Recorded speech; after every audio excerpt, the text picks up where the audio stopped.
Manchester City has agreed a whopping of 130 million for Nottingham Forest player Elliot Anderson. But that's crazy.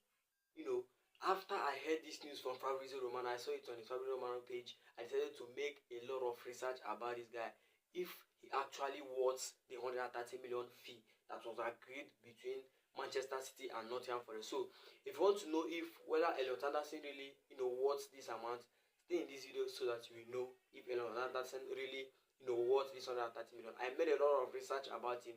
Stay in this video so you hear more about Elliot Anderson and what to expect from him at Manchester City. Firstly, we are going to start with his quick facts, things you need to know about him personally, not about his playing style or something. We are still going to get there. I know that's the reason and the major reason you are here. So first of all, he's from England. His nationality is England. He was born in 6th of November 2002. His position, basically, he's a central midfielder. He's a right-footed player. Anybody that knows Elliot Anderson is surely he's a right-footed player. He's not even he has something to understand. He's a right-footed player.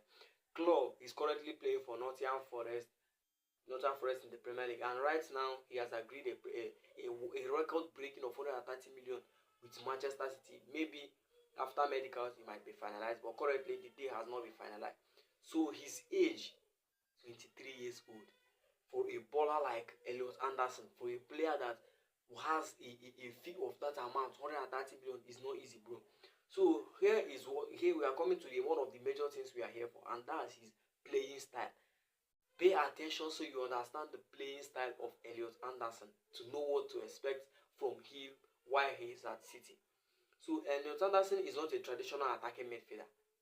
Basically, if you know, for me personally, I feel like yes, Elliot Anderson is not a natural attacking midfielder. He's excellent when it comes to ball carrying, high work rate, passing abilities, progression of passes.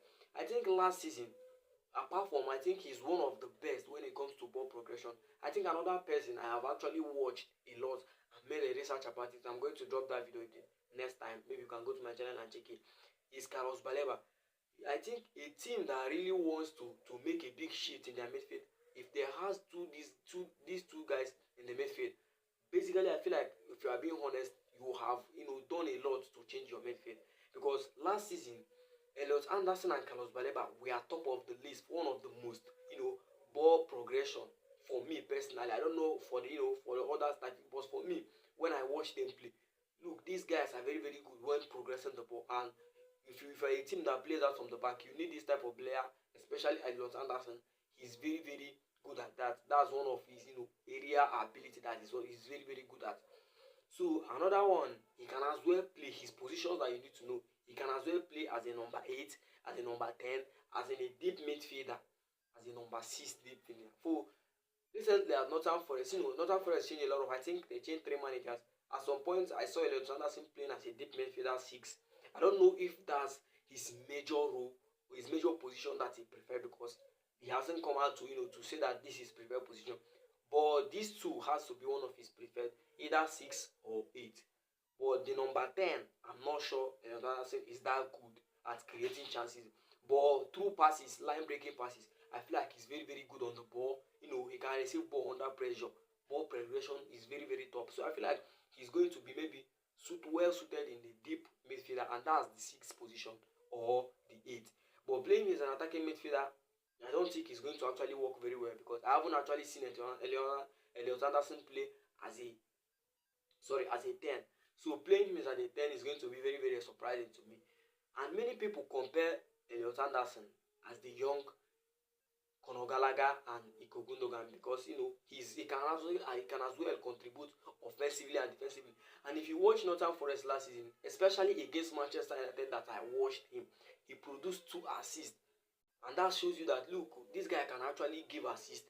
Not only about giving passes, he can actually score goals, he can actually pass. We are still going to get his goal contribution, we are still going to get there. But if you watch this guy play, for those of you that actually watch Nottingham Forest game, I watched him, I feel like, against Man United. And honestly, this guy impressed me a lot at Old Trafford. The second leg at Old Trafford, United won, I think 3-2. Bro, this guy impressed me.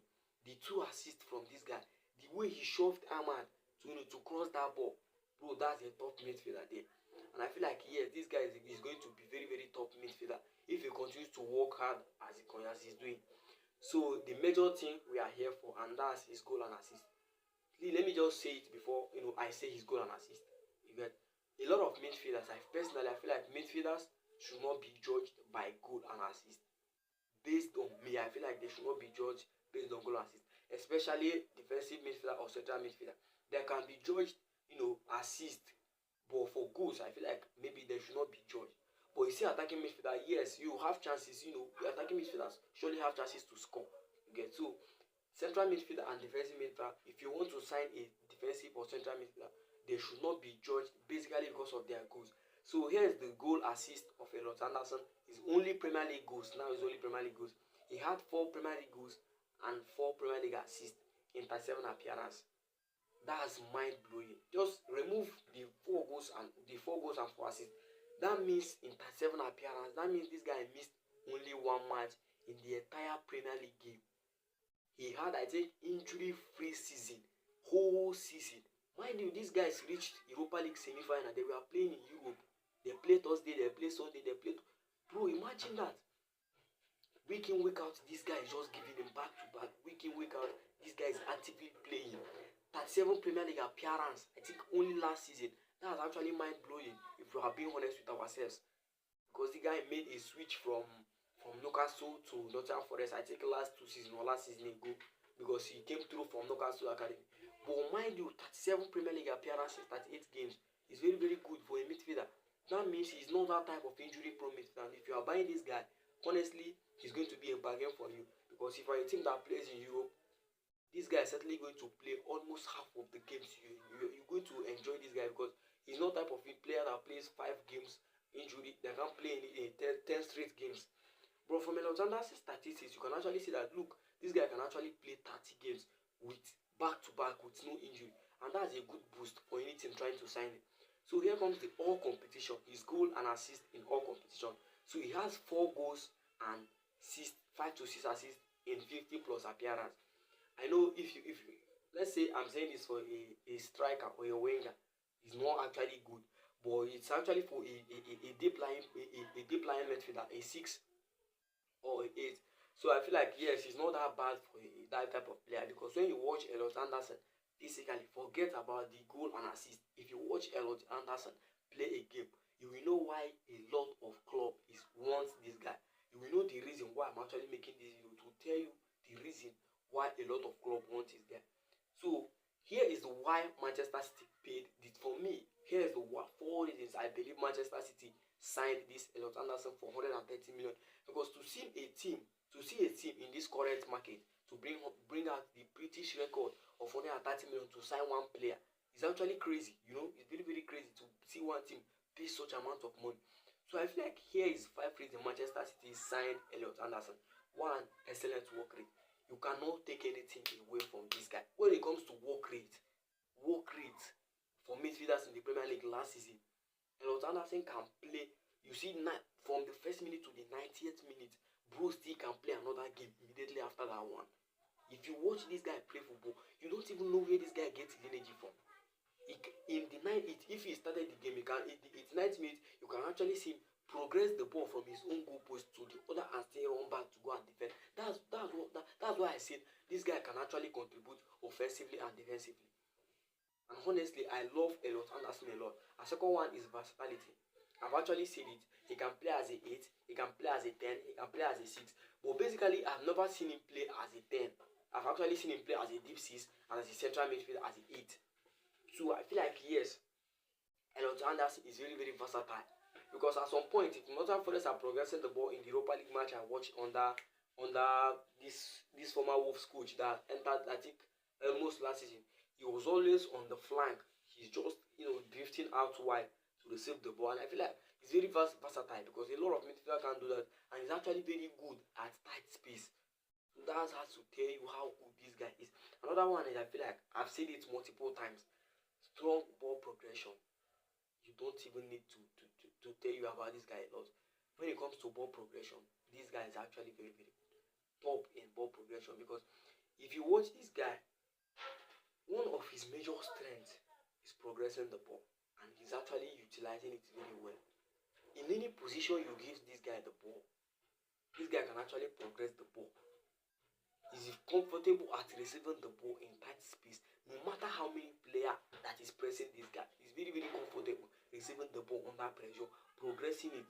He can turn very quick. He's very, very quick in a lot of things. And I feel like that's the type of a modern midfielder we need to see these days. A very, very top modern midfielder, very, very quick, faster, I can receive under pressure. And that's him. And mind you, he's only 23 years old. He's only 23. For a player, because you got a lot of players, hit their prime in 27, 26, 28. But this guy, I won't say it is prime. Or if you continue like this, maybe from next season, I'll actually admit it that he's prime. Because if you watch this guy play, you will think this guy is very, very matured in type of passes, in decision making. You think he's matured. And mind you, he's only 23 years old player. 23 years old.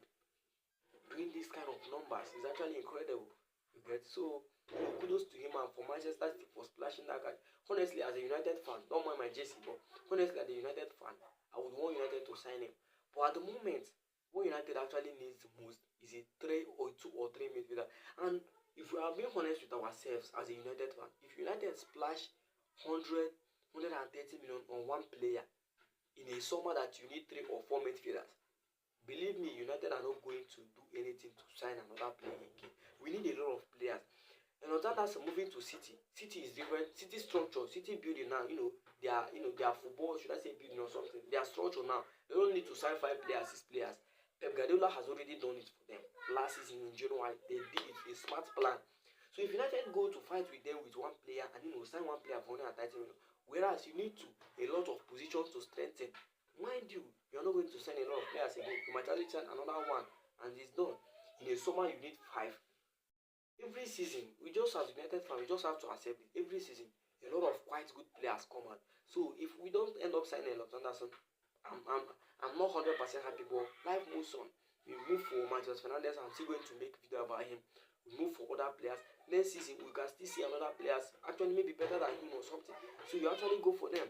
So saying that we should have signed Elliot Anderson for 130 million, bro, I'm not actually in support of it. 100 million there for him is okay, but 130 million is actually mind blowing. So I'm not really in support of people. Let me just end this video like this. Elliot Anderson is a brilliant player, and I feel like he's going to do well at City. And good luck to him. Even though City is our rival, but good luck to him. He can go there and do well, but not when playing against us. So you get. See you in the next video.